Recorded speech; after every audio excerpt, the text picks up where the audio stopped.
Swoosh. Hey, you know, it often it often surprises people when they find out that someone has a double life. Like you're an attorney and a biker in a motorcycle club. Uh, why should that surprise anyone? Like everybody has a double life. It's not just bikers. Like you'll find the doctor at the local swingers club. This happens. It happens. Yeah. Or maybe you'll see a priest hanging out with some of the nuns. It happens.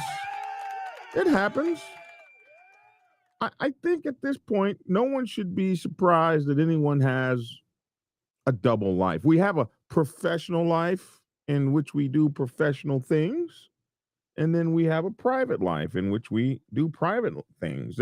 There's no reason that anyone should be upset to find out that anyone is a biker in a motorcycle club because as far as we're concerned, this is normal. Still, there is one guy who they found out was a biker, and he was an aide to a very uh, influential politician. So he had some very heinous charges brought up against him that cost him his job, and there are some now that happened in 2020. So now there's some more stuff to it, a little twist that we will get into after this.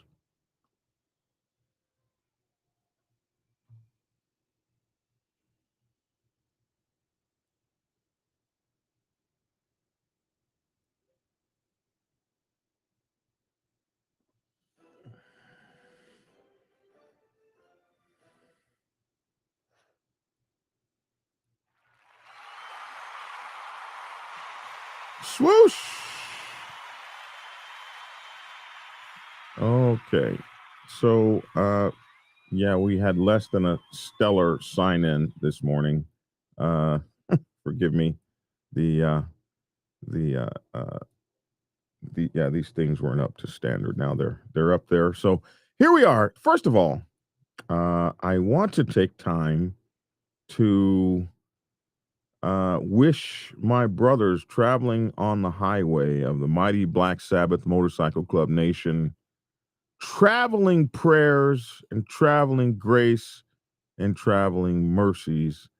Uh, and even though there are some problems on the highway right now, because they be riding them Harleys. I try to tell them about those.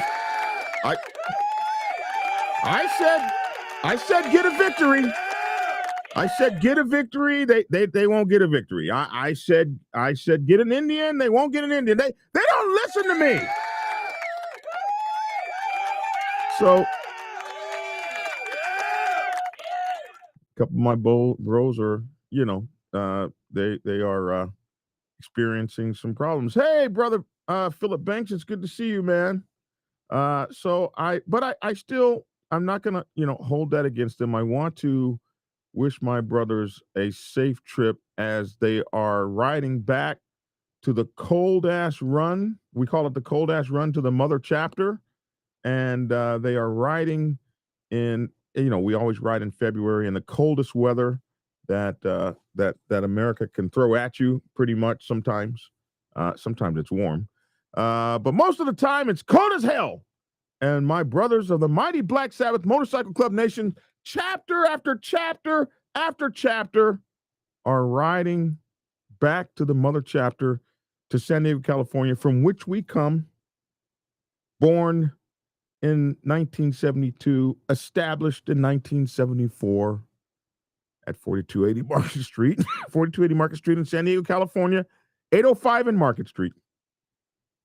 They're going home to worship and to pay homage to the mother chapter and pay homage to the creator and father of the mighty Black Sabbath Motorcycle Club, Paul Pep Perry and the original 7 who started the club, and they're riding across America in what we consider the tundra, the tundra of America, hugging the I-10 for all it's worth, trying to stay warm. That sort of thing. And I want to thank them for continuing the tradition.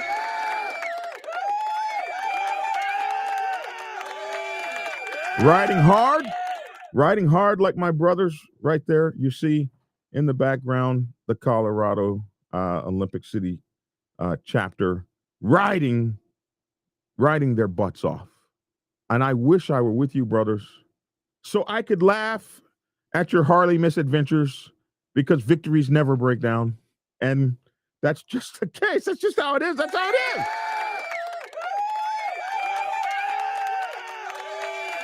And you know I'd be talking shit. You know it. One time, now National President Ride or Die, he threatened to pull a gun on me. I was talking so much noise about his raggedy ass motorcycle. But hey,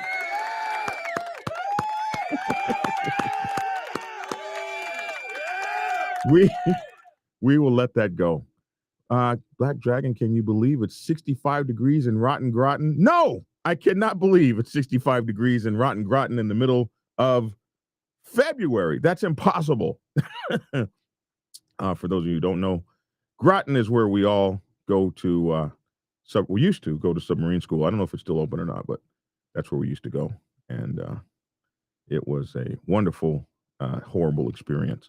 All right, on to the story. And I know I'm going to get people that are, you take 7.5 minutes to get to the story. Please forgive me. Allow me this one indulgence to speak to my brothers and urge them and pray for them and wish them well. Okay, here we go. Well, let's go back to 2020. All right, here we go in 2020. And we'll go to Hollywood's, you guys know Hollywood from Insane Throttle, Biker News. We're going to go to his newspaper, online newspaper, HarleyLiberty.com. And we're going to go to to this story. Forget my cough, and I still can't get over this damn COVID, but I'm doing better. 40-year-olds double life as a co-founder of a notorious chapter of the biker gang, they say in this article, East Coast Syndicate. We call them motorcycle clubs, but that's the term they like to use. Now jailed Assembly Aide was questioned last year in an ongoing homicide probe, and also he was put in jail he was charged with a kind of a sexual assault. We'll get into it. The interesting thing about this is kind of how it turns out and how it unfolded for this guy. So for more than a decade, his name is Joseph Brady. He was a go-to guy in the state legislature for the leaders and lobbyists associated with New York's public sector and labor unions. So trying to clear my throat here. So this guy was a public sector labor unions guy. In his role as a longtime legislative director, I think that was his title, legislative director, for State Assemblyman Peter J. Abbate Jr., Brady was the gatekeeper for the 71-year-old Brooklyn Democrat, a state lawmaker since 1986, whose leadership of the Chamber's Governmental Employees Committee gave him significant influence over labor issues. For anyone seeking support in the Assembly on a matter involving labor, their first stop was often Abate's office. And that contact usually would begin with a conversation with Brady, who had previously been a legislative representative for former New York City Mayor Michael Bloomberg. So he has one hell of an impressive resume. But what Brady's colleagues at the Capitol were apparently unaware of is that his dress shirts and ties concealed the tattoos that provided clues to the hulking 40-year-old's double life as a co-founder of a notorious chapter of the biker gang East Coast Syndicate. We like to say motorcycle clubs. The Capital Region Motorcycle Club, oh, they said it one time. The Capital Region Motorcycle Club formed about 6 years ago. That was 6 years ago in 2020. So it's been about almost 3 years since then, right? So about 3 years since then. So at that time, it was 6 years old, has attracted the attention of law enforcement for its members' alleged affinity for drug use and violence. They do say alleged here, though. Just remember that.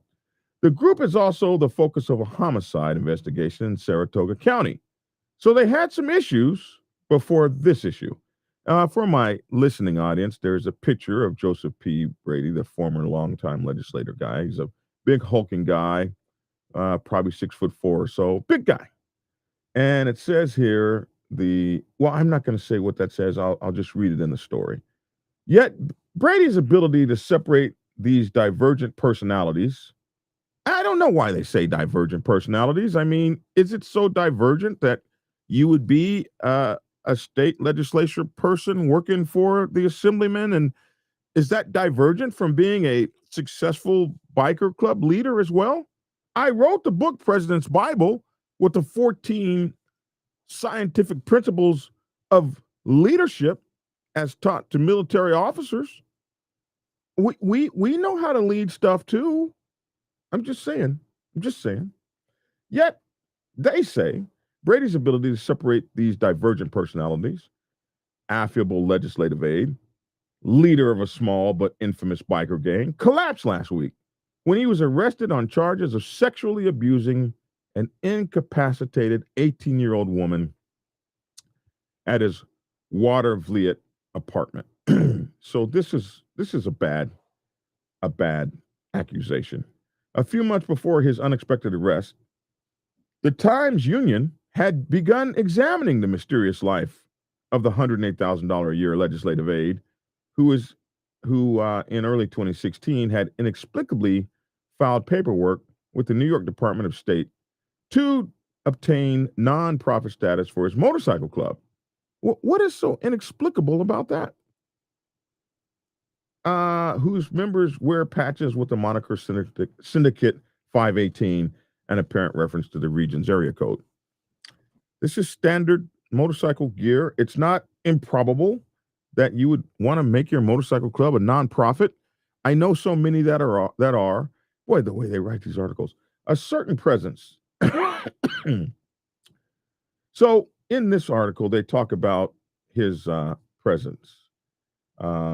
Just as there are strict rules governing the operation of the state assembly, the East Coast Syndicate Club, Brady and three others co-founded, had its own guidelines. So they go into the 8-page constitution or bylaws that the motorcycle club had. That some kind of way they got their hands on. Some snitch probably turned over the bylaws. I can't imagine how they would get their hands on the club's bylaws, but they talk about things that in the motorcycle club world we find quite simple. They make it seem like these guys are, signing a pledge of I don't know. I can't, like they're in a cult or something. The rules spell out roles of the board members and president, vice president, secretary, and also duties of the enforcer and captain and sergeant at arms, and who is tasked with defending. These are normal things. They're mad that the bylaws handle instances of members sleeping with other members. Of course, we handle that. We write that in the bylaws, and which could result in an ass kicking and getting kicked out of the club. Yeah. Yeah. Yeah. You could get your ass whooped for messing with someone's own lady, but they make it seem like that's so different than, what he did. So this article goes into a lot of things, but the horrible thing that it goes into is how he is accused of taking an 18-year-old or 16-year-old boy whose parents dropped the boy off at his house because they were trying to find a drug facility treatment. And the boy had an 18-year-old girlfriend. And what he was accused of was drugging the 18-year-old girl and the boy supplying them with methamphetamines, and then sending the boy off to run an errand, which they said was to get more drugs, while the unconscious girl was moved to a couch and raped, which she has no recollection of. And when the boy came back home or back to the place, he saw her on the couch, I believe, naked. And he didn't see the rape either. Neither one of them uh, actually saw the rape. But he was arrested for that.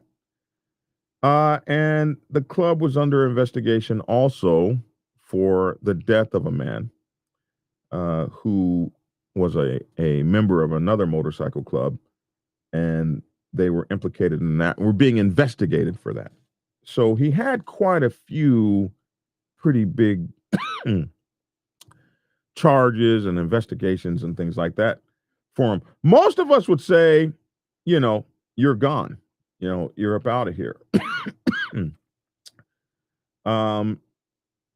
They said he also had a pivotal role as the head of the law enforcement union.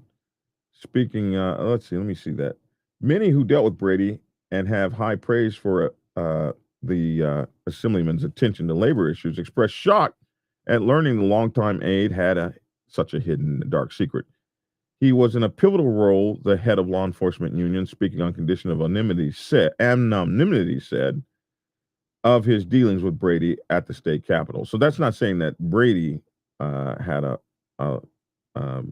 the head of a law enforcement union, but this was the guy who said it about him. He said he was actually an affable guy, level-headed, not a loud guy by any measure, but he had a certain presence, if you will. He was just a good guy that you could talk to.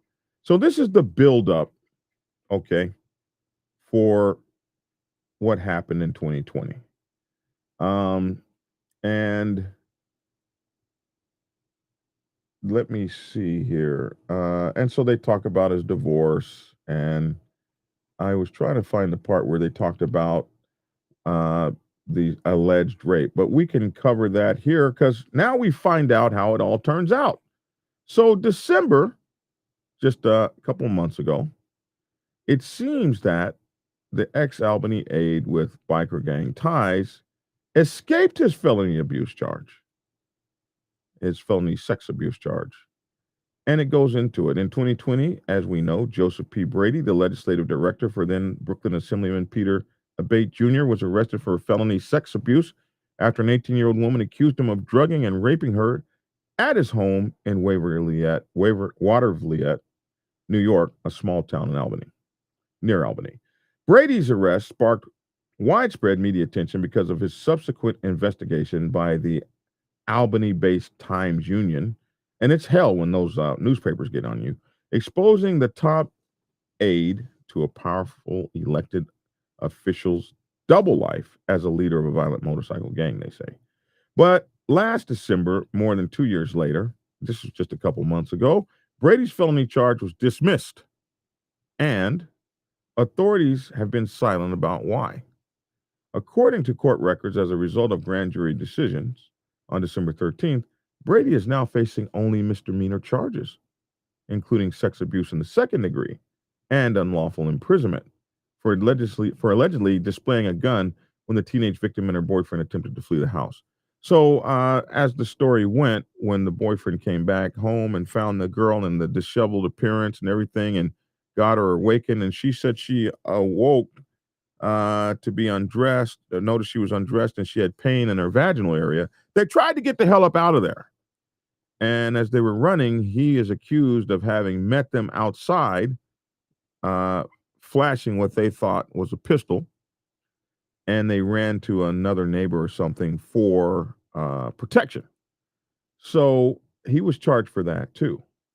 According to court records, his charges were sex abuse in the second degree and unlawful imprisonment for allegedly displaying a gun when the teenage victim and her boyfriend tried to flee his home. So he was facing, I think, up to 7 years in prison. But because those charges were dismissed, he is now facing only 1 year behind bars. Brady's attorney in the office Brady's attorney and the Office of Albany District Attorney David Soares did not respond to repeated requests for comment. So the district attorney didn't respond. And, the newspapers want to know why this case got dismissed. Likewise, the Waverliet Department, um, oh, heck, somebody's calling me that says they have information on this story. Is that what that call was? Hold on a second. Well, call back. Call back. My um my producer just said that someone was trying to call me to tell me that they had information about the story. So we'd like to hear it. Give me a call back. Um, Likewise, the Waverly Police Department declined to provide information about the case, referring to the questions to Soares' office. This matter is still pending in the court, so of course they're not going to talk about it. At the time of his arrest, state and local police were monitoring his club. We know that for the reasons that we said in the earlier story. So the question they pose is, how did he get off on all of this? How was he able to um, get? I don't want to say get off. He's still facing charges, but how was he able to go from a felony to a misdemeanor? Very interesting. So, in a phone call, the the politician he used to work for, whose name is Abbate, an influential former Democratic lawmaker who lost his assembly seat last year after more than 3 decades, said, "Did he flip?" He asked the question, "Did he flip?" And it's a good question. Hold on a second. Someone's telling me, hello.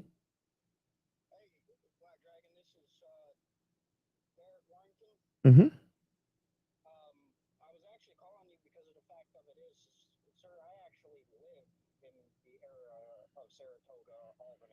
Yeah.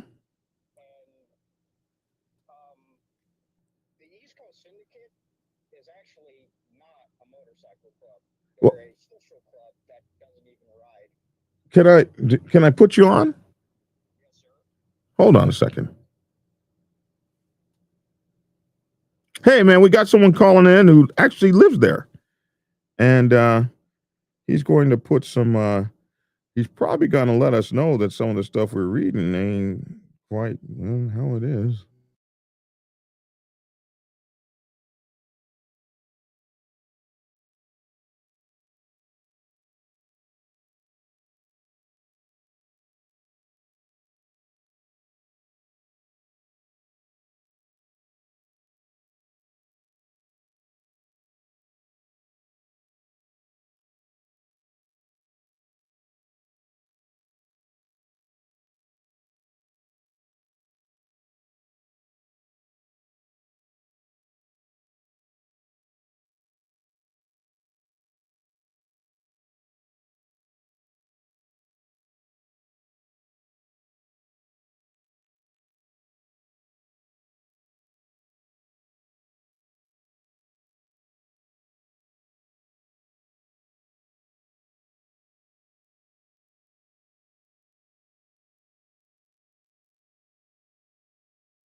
Hold on, guy.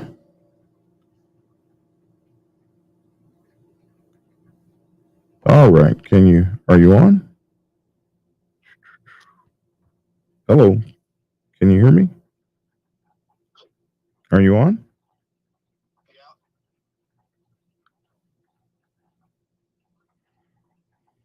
Hmm.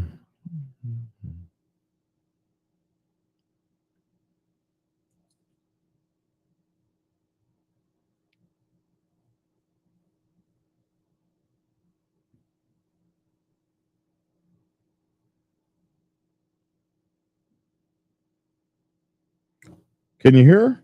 Hello? Yes, sir. All right. Oh, man. Okay. So what's your name? Or do you wish to give it? Derek Warrington. Okay, Derek, how you doing, man? So what do you got? What Not can too you tell bad. us about this story that we're doing? Well, the fact that the club is not even a motorcycle club, and I really wouldn't even be able to call it anything more than a social club. I The noticed that when I was looking at pictures of their vest, I didn't see the word MC on their cuts. there is not will it ever be, sir. They actually got closed down in the Saratoga area and other places due to the fact of it being that they were blacklisted due to non-COC blessings, non-HA Well, blessings. With if they weren't a motorcycle club, as you are suggesting, I don't see why they would need such a blessing. But okay, do you say they don't even ride motorcycles? most of them don't. Well, No. well, what else So did you want to? What else did you want to tell me? the aspect of we're also being charged with multiple other crimes of money laundering, and the fact is that they were charged for a mass assault on a teenager in the Saratoga area. I have to look those things up and see what we can find out about that. But The this, reason uh huh. the reason why I know this, all the information in which of that is there are many ex syndicate members that can't really go into clubhouses due to the fact is that they have been kind of shunned from going everywhere, I see. to Um, the point my family member and president of our club of Cruising USA is actually an ex syndicate member, and he left on terms before things got hairy.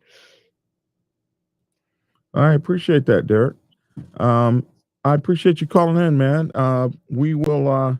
I'll call you back and we'll talk more about some of that stuff and see if we want to do a show about it a little later. That's not a problem, sir. I just figured that I'd get a hold of you and give you some firsthand information, All right, man. as this Appreciate it. is my yard. Yes, it is, and we appreciate you, man. Thanks for watching. Always, brother. All right, thank you. So, the assemblyman asked, did he, um, did he flip? And he also, let me get back to the story here. He also said, and I don't know if he did or not, but the assemblyman said in a phone call here recently with the city, he had not heard from Brady since his arrest, but he added that the charge reduction raised questions about whether his former aide was cooperating with authorities in a larger investigation related to biker violence. Did he flip? Asked the Abbate, asked Senator, or asked the former Assemblyman Abbate, a lifelong resident of the Bensonhurst and the longtime head of the Assembly's Committee on Government Employees. My thought, said Abbate, was since he never called me or anything, that they threw the book at him, just so he would talk, he continued. The Saratoga County Sheriff's Office did not respond to requests for comment about whether Brady was cooperating with law enforcement or not. In an email, Stephanie O'Neill, a spokesperson for the New York State Police, said it could not comment on questions about charge modifications. Yeah, I'm sure they couldn't. We want to know why the charges were modified, but they ain't talking. One thing they do say is that it could be the victim's fault. Always blaming the victim. It could be the fact that because the victim was passed out and couldn't actually recall the alleged rape, and because the boyfriend returned home and found her naked, looking disheveled, and looking as though she had been raped but did not actually see the rape, that maybe they felt like they couldn't get the charges. Uh, they couldn't get a unanimous, uh, I know it's not vote, unanimous decision. They couldn't get a unanimous decision by a jury. So perhaps they're saying maybe that's why it didn't happen. Maybe that's why the charges were dropped. But in any event, they're not commenting as to the charge modification. So I don't know if we'll ever know why the charges were modified. Was it the fact that the victims couldn't recall what happened to them or didn't actually witness it? But they do say it seems kind of weird because the misdemeanor charges are the same charges, only misdemeaningly, as it were. The charges are the same, only in the misdemeanor version of them, which seems kind of weird to me. So anyway, that's that story for this morning. We'll see how it goes. Um, um, One of the things I'm thinking about doing, and you guys need to let me know this, is Richard brings up a point that he gets that he was Richard says you would think that some of these guys have sat waiting 45 minutes for Black Dragon to start his show. And I tell you something, this is one of the reasons why I'm really thinking about uh, going to maybe one live show a week and not every day, because we are plagued with issues beyond our control. Going live every day is very, very tough. For instance, this guy just calls in. I go to put him on to the system. This is a system I just bought 12 days ago. It's brand freaking new. It's absolutely brand freaking new. I don't know if you heard just now. All I did was picked it up just now and moved it, and the sound went out. So when I pressed the button to put this guy on, the whole damn system crashed and froze right before my very eyes. It took me 4.5 minutes to get it back up and running. And the whole time people are yelling and mad. And there's not a damn thing I can do about that.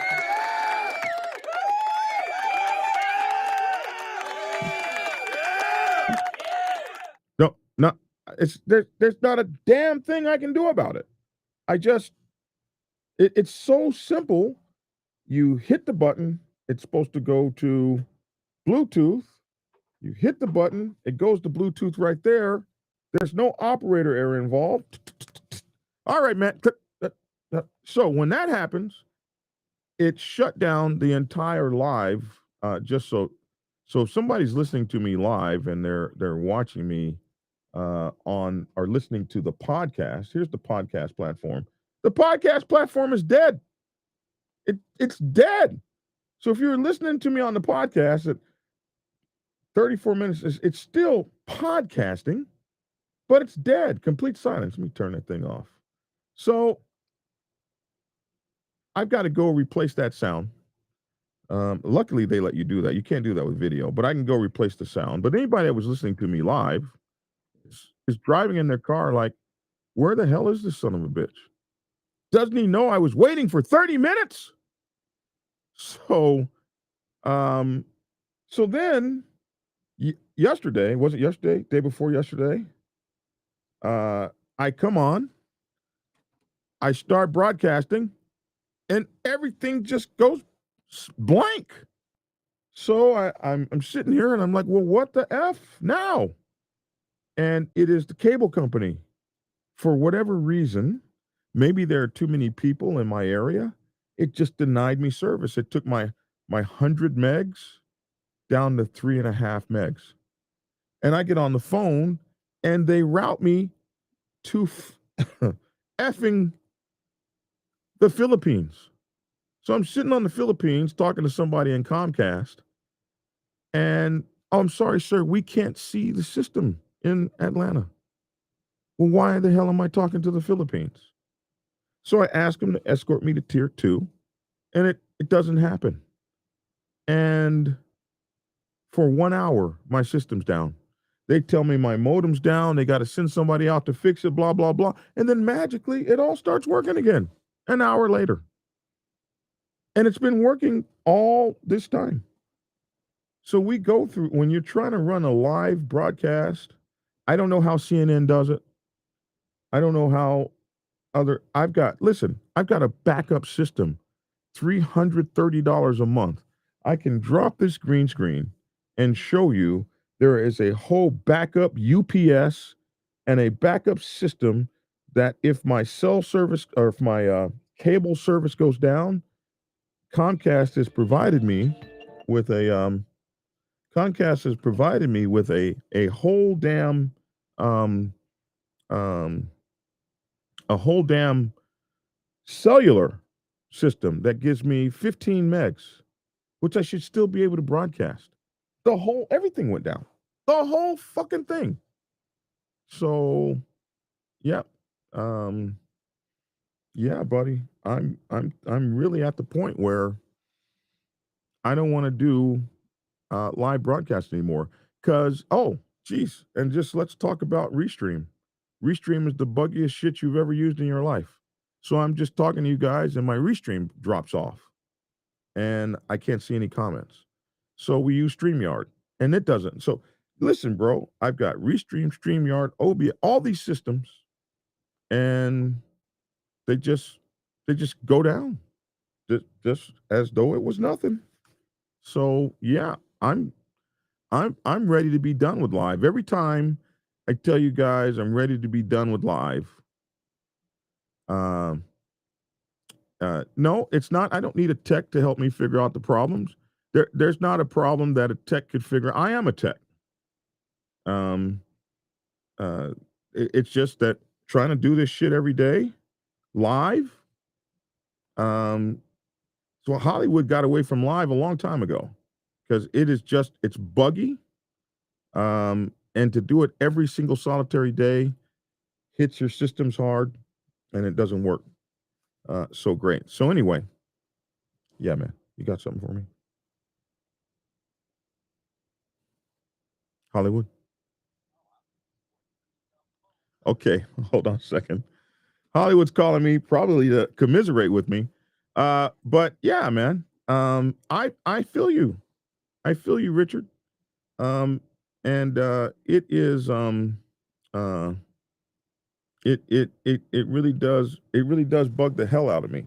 It really does because hey, man, I just wanted to switch to a guy talking on the phone, hit the button, and boom, the whole system just went dead.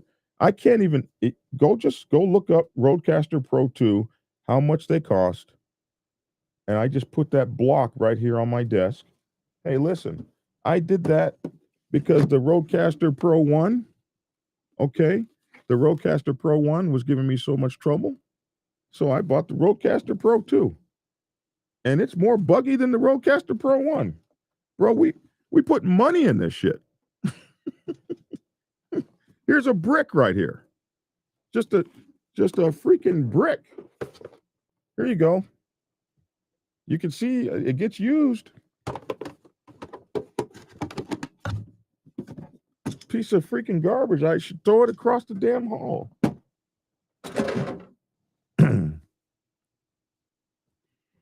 No, well, I'm not upset. No, I'm not upset. I just I can't even tell you the money we spend in this stuff. It decides, oh, I'm just not gonna work today. Bro, we're not messing around. There's all kind of systems and stuff all over the place, bro. We're not messing around.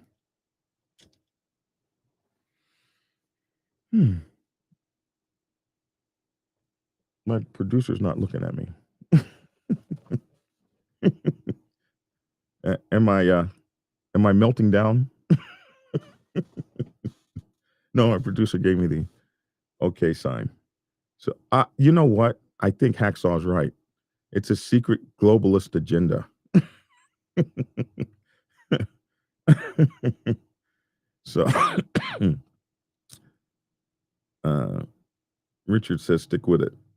I probably will, but I don't know. I'm really, if I wasn't doing a live show, I could just Mike Ball the other day when I bought this new system, and I have to thank Mike Ball. I was so frustrated. Mike Ball was on the phone with me for 2.5 hours troubleshooting this damn thing. It's ridiculous. So, I got back up. People call. Hollywood's on the phone right now. People call.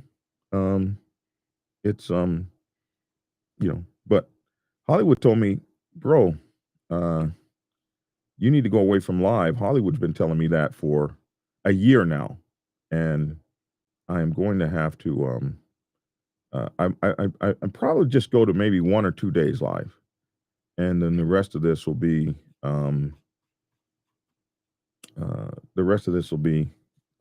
pre-recorded like Hollywood does, because this is. This morning I was frustrated. I'm talking to the guy. I hit the button, and this brand new 10-day-old system just.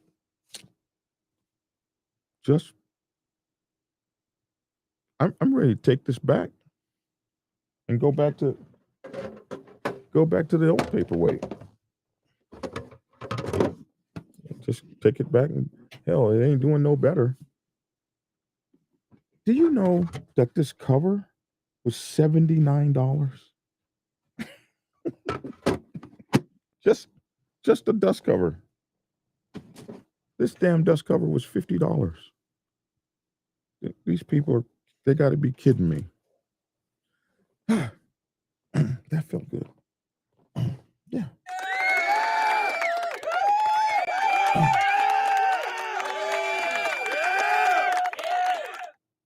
I need Joe Rogan staff. It could be the care provider. It's absolutely the provider.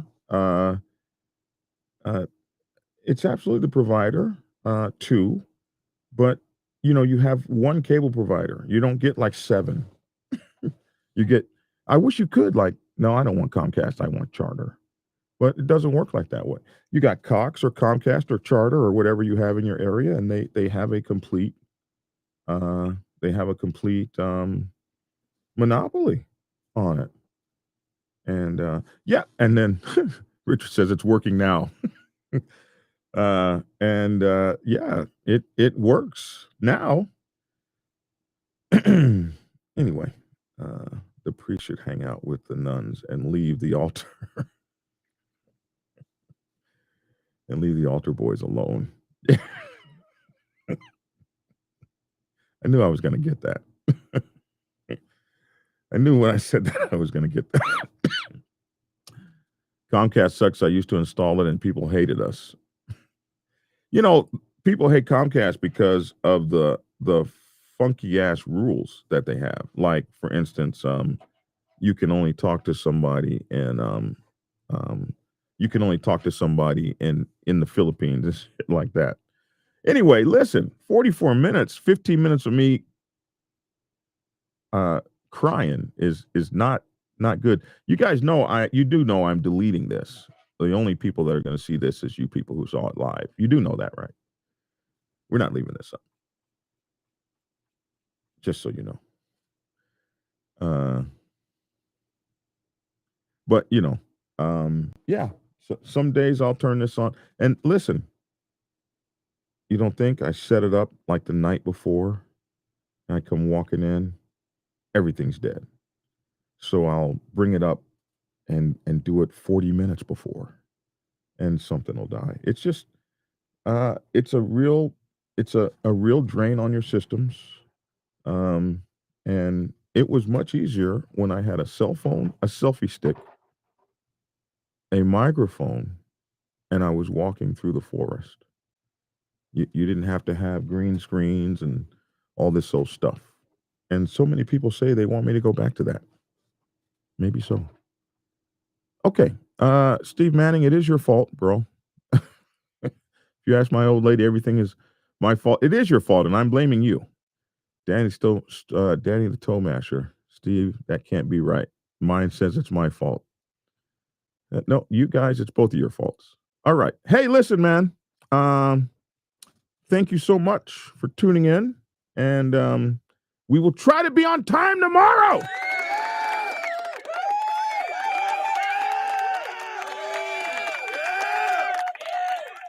Yeah. Hey, thanks for tuning in and get skinny.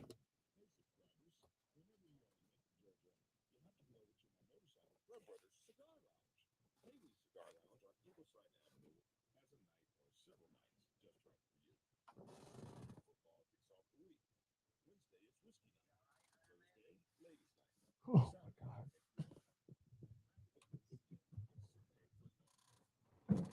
Get off this live shit, man. I'm done with it. I just doing my show and the fucking whole system just froze. What the fuck? What the fuck? Why everybody keeps saying no, don't.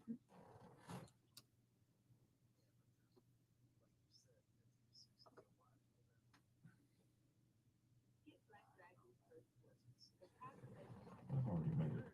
Hold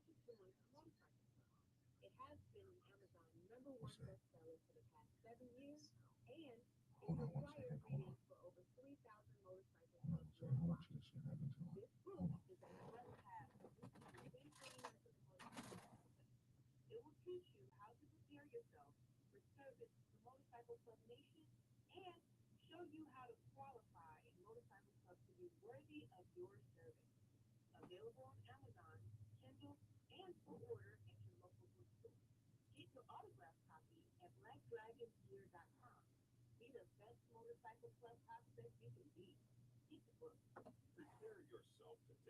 on.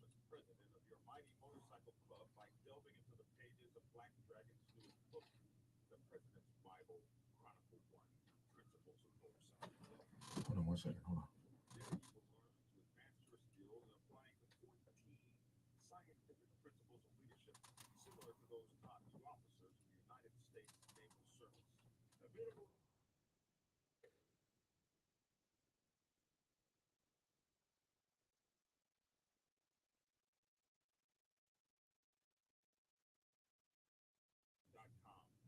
Be the best motorcycle club president you can be.